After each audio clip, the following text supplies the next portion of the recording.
Right, so there's Reem, a local Conservative activist in this constituency, basically saying that the Conservative Party is now like the Labour Party.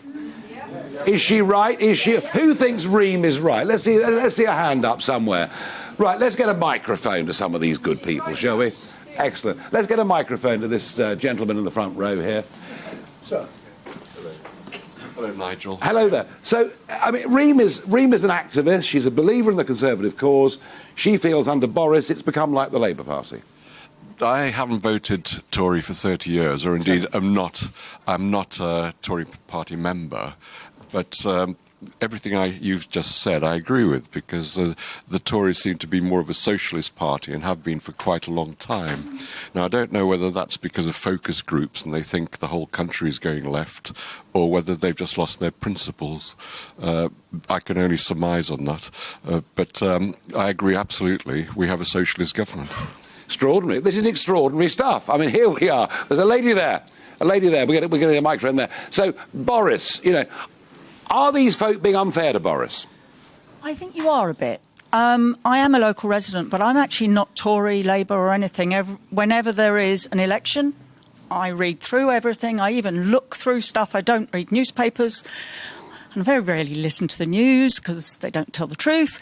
So, well, some please. What about GBNews thing radio? Yeah, they're getting a lot better. Yes, at least we've got that, haven't we?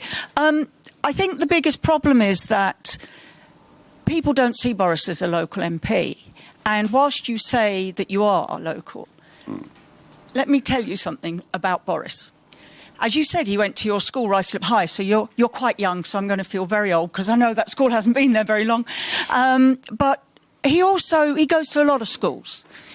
I've seen him quite a few times walking through Uxbridge. He runs away from me because I do talk to him when I...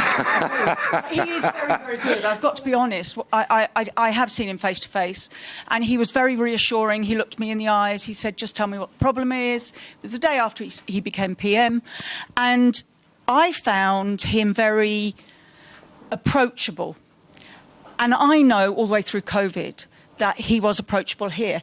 However, you've brought up, COVID. Let's remember, OK, they have to find the money from somewhere. And when this happened, I remember saying to my husband, taxes are going to go sky high.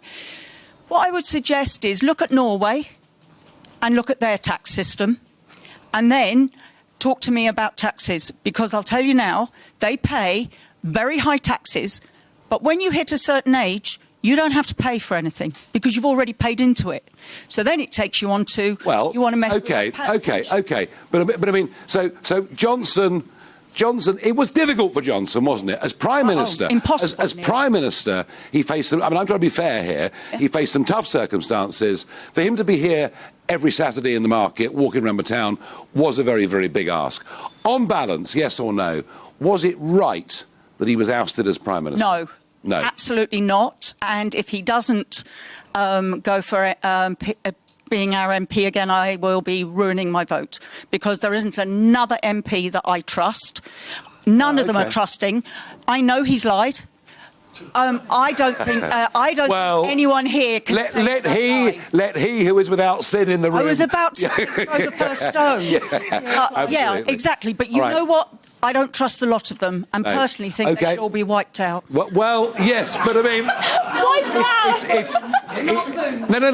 No. I mean, it's all well and good being negative, and we can say what's wrong with things, but what we have to try and do, I think, is to find positive alternatives, because we have a new Prime Minister, and Joe Biden, the American president, wonderful man,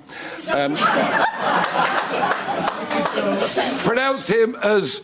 Rashi Sanook is how the leader of the free world pronounced him.